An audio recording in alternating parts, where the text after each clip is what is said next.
Hi hello friends, welcome to CET fighters YouTube channel. ನೀವೇನಾದರೂ ಇದೇ ಮೊದಲ ಬಾರಿಗೆ ನಮ್ಮ ಚಾನಲನ್ನು ನೋಡ್ತಾ ಇದ್ದರೆ ಆದಷ್ಟು ಚಾನಲ್ಗೆ ಸಬ್ಸ್ಕ್ರೈಬ್ ಮಾಡಿಕೊಂಡು ಪಕ್ಕದಲ್ಲಿರುವಂಥ ಬೆಲ್ ಐಕಾನ್ನ ಆಲ್ ಅಂತ ಹೊತ್ಕೊಳ್ಳಿ.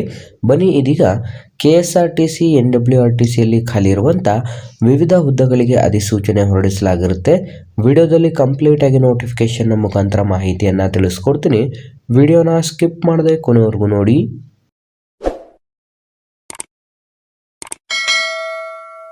ಇಲ್ಲಿ ಕಾಣಿಸ್ತಾ ಇದ್ದ ನೋಡಿ, ಉದ್ಯೋಗದ ಒಂದು ವಿವರವನ್ನು ನೋಡ್ತಾ ಹೋಗೋದಾದ್ರೆ, ಕಲ್ಯಾಣ ಕರ್ನಾಟಕ ರಸ್ತೆ ಸಾರಿಗೆ ನಿಗಮವು ಬೀದರ್ ಜಿಲ್ಲಾ ಕಾರ್ಮಿಕ ಸೇವೆಗಳ ವಿವಿಧೋದ್ದೇಶ ಸಹಕಾರ ಸಂಘಗಳ ಮೂಲಕ ಈ ಒಂದು ನೇಮಕಾತಿಯನ್ನು ಮಾಡಿಕೊಳ್ಳಲಾಗುತ್ತಿದ್ದು, ಇಲ್ಲಿ ಕೆಳಕಂಡಂತೆ ಪ್ರಮುಖ ಒಂದು KKRTCಯಲ್ಲಿ ಖಾಲಿ ಇರುವಂಥ ನೇಮಕಾತಿ ಅಧಿಸೂಚನೆ ಕೂಡ ಇದಾಗಿರುತ್ತೆ. ಈ ಒಂದು ಅಧಿಸೂಚನೆಗೆ ಅರ್ಜಿಗಳನ್ನು ಸಲ್ಲಿಸಲು ಬಯಸುವಂಥ ಅಭ್ಯರ್ಥಿಗಳಿಗೆ ಚಾಲಕ ಹುದ್ದೆಗಳ ನೇಮಕಾತಿ ಅಧಿಸೂಚನೆಯಾಗಿದ್ದು, ಒಟ್ಟು 78 ಹುದ್ದೆಗಳಿಗೆ ಅಧಿಸೂಚನೆ ಹೊರಡಿಸಲಾಗಿರುತ್ತೆ.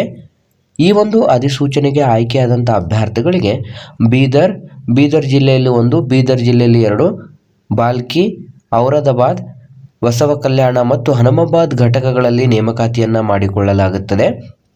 ಈ ಒಂದು ಅಧಿಸೂಚನೆಗೆ ನಿಮ್ಮ ಒಂದು ಆಯ್ಕೆ ಪ್ರಕ್ರಿಯೆಯನ್ನು ನೋಡಿದ್ರೆ ಕಂಪ್ಲೀಟಾಗಿ ಯಾವುದೇ ರೀತಿಯಾದಂಥ ಪರೀಕ್ಷೆ ಇರೋದಿಲ್ಲ.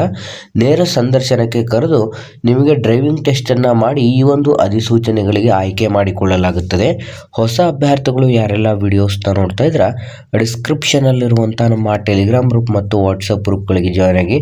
ನೀವೇನಾದರೂ ಪೊಲೀಸ್ ಇಲಾಖೆ ಮತ್ತು ಇನ್ನಿತರ ಸ್ಪರ್ಧಾತ್ಮಕ ಪರೀಕ್ಷೆಗಳ ಎಕ್ಸಾಮ್ ಪ್ರಿಪರೇಷನ್ ಮಾಡ್ಕೋತಾ ಇದ್ದರೆ ಡಿಸ್ಕ್ರಿಪ್ಷನಲ್ಲಿರುವಂಥ ನಮ್ಮ ಪೊಲೀಸ್ ಫೈಟರ್ಸ್ ಯೂಟ್ಯೂಬ್ ಚಾನಲ್ಗೆ ಸಬ್ಸ್ಕ್ರೈಬ್ ಮಾಡ್ಕೊಳ್ಳಿ.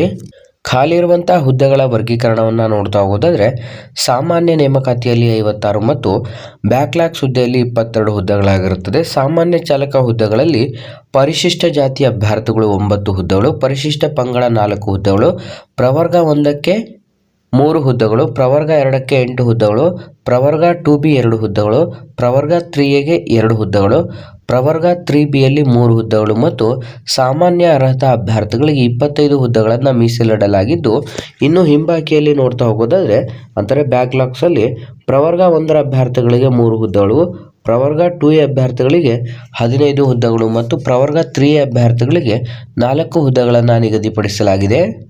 ಈ ಒಂದು ಅಧಿಸೂಚನೆಗೆ ಅರ್ಜಿಯನ್ನು ಸಲ್ಲಿಸಲು ಬೇಕಿರುವಂಥ ಶೈಕ್ಷಣಿಕ ಅರ್ಹತೆಗಳನ್ನು ನೋಡ್ತಾ ಹೋಗೋದಾದರೆ, ಅಭ್ಯರ್ಥಿಗಳು 10ನೇ ತರಗತಿಯನ್ನು ಮುಗಿಸಿರಬೇಕಾಗಿರುತ್ತೆ. ಅದರ ಜೊತೆಗೆ ನೀವು ಹೆವಿ ಲೈಸೆನ್ಸ್ ಬ್ಯಾಡ್ಜನ್ನು ಹೊಂದಿರಬೇಕಾಗುತ್ತೆ. ಅಂದರೆ ಭಾರೀ ಸರಕು ವಾಹನವನ್ನು ಓಡಿಸುವಂಥ ಒಂದು ಲೈಸೆನ್ಸನ್ನು ಹೊಂದಿದ್ದು ಕನಿಷ್ಠ 2 ವರ್ಷ ಪೂರೈಸಿರಬೇಕಾಗಿರುತ್ತೆ ಮತ್ತು ಕರ್ನಾಟಕ ಬ್ಯಾಡ್ಜನ್ನು ಹೊಂದಿರಬೇಕಾಗಿರುತ್ತೆ. ಇದನ್ನು ಹೊರತುಪಡಿಸಿ ನೀವು KSRTC, BMTC ಅಥವಾ NWRTC ಯಾವುದಾದ್ರೂ ಒಂದು ಚಾಲನಾ ಪಥದಲ್ಲಿ ಟ್ರ್ಯಾಕ್ ಟೆಸ್ಟನ್ನು ಭಾಗವಹಿಸಿ ಆ ಒಂದು ಟ್ರ್ಯಾಕ್ ಟೆಸ್ಟನ್ನು ಉತ್ತೀರ್ಣರಾಗಿದ್ದರೆ ಅಧಿಸೂಚನೆಗೆ ಅರ್ಜಿಗಳನ್ನು ಸಲ್ಲಿಸಲು ಅರ್ಹರಾಗಿರುತ್ತೀರಿ. ಬೇಕಿರುವಂಥ ವಯಸ್ಸಿನ ಮಿತಿಯನ್ನು ನೋಡಿದ್ರೆ ಕನಿಷ್ಠ 24 ವರ್ಷ ಆಗಿರುವಂಥ ಅಭ್ಯರ್ಥಿಗಳು ಅಧಿಸೂಚನೆಗೆ ಅರ್ಜಿಗಳನ್ನು ಸಲ್ಲಿಸಬಹುದು. ಸಾಮಾನ್ಯ ವರ್ಗದ ಅಭ್ಯರ್ಥಿಗಳಿಗೆ ಗರಿಷ್ಠ 35 ವರ್ಷದ ಒಳಗಡೆ ಇರಬೇಕಾಗುತ್ತೆ. ಪ್ರವರ್ಗ 2A 2B 3A 3B category ಅಭ್ಯರ್ಥಿಗಳಿಗೆ 38 ವರ್ಷ, SC ST ಅಭ್ಯರ್ಥಿಗಳಿಗೆ 40 ವರ್ಷದ ಒಳಗಡೆ ಇದ್ದರೆ ಅರ್ಜಿಗಳನ್ನು ಸಲ್ಲಿಸಬಹುದು.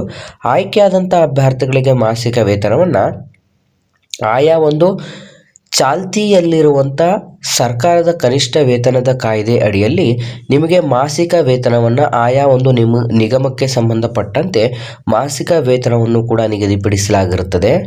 ನಿಮ್ಮ ಆಯ್ಕೆ ಪ್ರಕ್ರಿಯೆಯನ್ನು ನೋಡಿದ್ರೆ ಕಂಪ್ಲೀಟಾಗಿ ನಿಮಗೆ ಯಾವುದೇ ರೀತಿಯಾದಂಥ ಪರೀಕ್ಷೆ ಇರೋದಿಲ್ಲ. ಈ ಒಂದು ಅಧಿಸೂಚನೆಗೆ ಅರ್ಜಿ ಸಲ್ಲಿಸಿದಂಥ ಅಭ್ಯರ್ಥಿಗಳಿಗೆ ಕಂಪ್ಲೀಟಾಗಿ ದಾಖಲಾತಿ ಪರಿಶೀಲಿಸಿ ಮೂಲ ದಾಖಲಾತಿಗಳ ಒಂದು ನೈಜತೆಯನ್ನು ಪರಿಶೀಲಿಸಿ ಆಯ್ಕೆ ಮಾಡಿಕೊಳ್ಳಲಾಗುತ್ತದೆ. ನಂತರ ನಿಮಗೆ ಟ್ರೇಡ್ ಟೆಸ್ಟನ್ನು ನಡೆಸಲಾಗುತ್ತದೆ. ಅಂತಂದರೆ ಚಾಲನಾ ಪಥದಲ್ಲಿ ಒಂದು ಟ್ರ್ಯಾಕ್ ಟೆಸ್ಟನ್ನು ನಡೆಸಿ ನೆಕ್ಸ್ಟ್ ನಿಮಗೆ ಆಯ್ಕೆ ಮಾಡಿಕೊಳ್ಳಲಾಗುತ್ತದೆ. ಆ ಒಂದು ಚಾಲನಾ ಟೆಸ್ಟನ್ನು ಪಾಸಾದಂಥ ಅಭ್ಯರ್ಥಿಗಳಿಗೆ ಶೈಕ್ಷಣಿಕ ಅಂಕ ಮತ್ತು ಚಾಲನಾ ಪರೀಕ್ಷೆಯಲ್ಲಿ ಪಡೆದಂಥ ಗರಿಷ್ಠ ಅಂಕದ ಆಧಾರದ ಮೇಲೆ ನೇಮಕಾತಿಯ ಒಂದು ಆಯ್ಕೆ ಪಟ್ಟಿಯನ್ನು ತಯಾರಿಸಲಾಗುತ್ತದೆ. ಇದೊಂದು ಕಂಪ್ಲೀಟಾಗಿ 11 ತಿಂಗಳ ಹೊರಗುತ್ತಿಗೆ ಆಧಾರದ ನೇಮಕಾತಿಯಾಗಿದ್ದು ಅಭ್ಯರ್ಥಿಗಳು ಕಂಪ್ಲೀಟಾಗಿ ಕಾಂಟ್ರಾಕ್ಟ್ ಬೇಸಿಸಲ್ಲಿ ವರ್ಕ್ ಮಾಡಬೇಕಾಗಿರುತ್ತೆ. ಇಲ್ಲಿ ಖಾಲಿರುವಂಥ ಒಟ್ಟು 78 ಹುದ್ದೆಗಳಿಗೆ ಸಂಬಂಧಪಟ್ಟಂತೆ ನೇರ ಸಂದರ್ಶನವನ್ನು ನಡೆಸುವಂಥ ದಿನಾಂಕವನ್ನು ಕೂಡ ಮೆನ್ಷನ್ ಮಾಡಲಾಗಿರುತ್ತೆ. ನೇರ ಸಂದರ್ಶನ 3 ಫೆಬ್ರವರಿ 2026 ಮತ್ತು 4 ಫೆಬ್ರವರಿ 2026ರಂದು ನಡೆಸಲಾಗುತ್ತದೆ. ಹಾಗಾಗಿ ಯಾವುದೆಲ್ಲ ಅಭ್ಯರ್ಥಿಗಳು ವಿಡಿಯೋಸ್ನ ನೋಡ್ತಾ ಇದ್ರೆ ಇದೊಂದು ಕಂಪ್ಲೀಟಾಗಿ KSRTC KKRTCಯಲ್ಲಿ ಖಾಲಿ ಇರುವಂಥ ಹುದ್ದೆಗಳ ಅಧಿಸೂಚನೆ ಆಗಿರುತ್ತದೆ. ಅಭ್ಯರ್ಥಿಗಳು ನಿಮ್ಮ ಒಂದು ಹೆಸರನ್ನು ನೋಂದಾಯಿಸಿಕೊಳ್ಳಲು ಮಧ್ಯಾಹ್ನ 12 ಗಂಟೆಯವರೆಗೆ ಟೈಮನ್ನು ಕೂಡ ನೀಡಲಾಗಿರುತ್ತದೆ. ನೇರ ಸಂದರ್ಶನದ ದಿನಾಂಕವನ್ನು ಕೂಡ ನಾನು ಮೆನ್ಷನ್ ಮಾಡಲಾಗಿದೆ. ಅಭ್ಯರ್ಥಿಗಳಿಗೆ ಹೆಚ್ಚಿನ ಒಂದು ಡೀಟೇಲ್ಸ್ ಬೇಕು ಅಂತಂದರೆ ಡಿಸ್ಕ್ರಿಪ್ಷನ್ ಬಾಕ್ಸಲ್ಲಿ ಅಥವಾ ಕಮೆಂಟ್ ಬಾಕ್ಸಲ್ಲಿ ನಾನು ಪಿನ್ ಮಾಡಿರುವಂಥ ಒಂದು ಮೆಸೇಜ್ಗಳನ್ನು ನೋಡಿಕೊಂಡು ಈ ಒಂದು ಕಂಪ್ಲೀಟ್ ಆದಂಥ ನೋಟಿಫಿಕೇಷನನ್ನು ಕೂಡ ಚೆಕ್ ಮಾಡಿಕೊಂಡು ನಂತರ ನೀವು ಇದಕ್ಕೆ ಭಾಗವಹಿಸಬೇಕಾಗಿರುತ್ತೆ. ಈ ಒಂದು ಉದ್ಯೋಗ ಮಾಹಿತಿ ನಿಮಗೆ ತುಂಬ ಹೆಲ್ಪ್ಫುಲ್ ಆಗಿದೆ ಅಂತ ತಿಳ್ಕೊತಾ ಆದಷ್ಟು ಈ ಒಂದು ವಿಡಿಯೋನ ಲೈಕ್ ಮಾಡಿ ಮತ್ತು ನಿಮ್ಮ ಎಲ್ಲ ಸ್ನೇಹಿತರೊಂದಿಗೆ ಶೇರ್ ಮಾಡೋದ್ರ ಮೂಲಕ ಹೆಚ್ಚಿನ ಉದ್ಯೋಗ ಮಾಹಿತಿಗಾಗಿ ಹಿಂದೆ ನಮ್ಮ ಚಾನಲ್ಗೆ ಸಬ್ಸ್ಕ್ರೈಬ್ ಮಾಡ್ಕೊಳ್ಳಿ ಅಂತ ತಿಳಿಸ್ತಾ ಇದ್ದೀವಿ ಸ್ನೇಹಿತರೆ.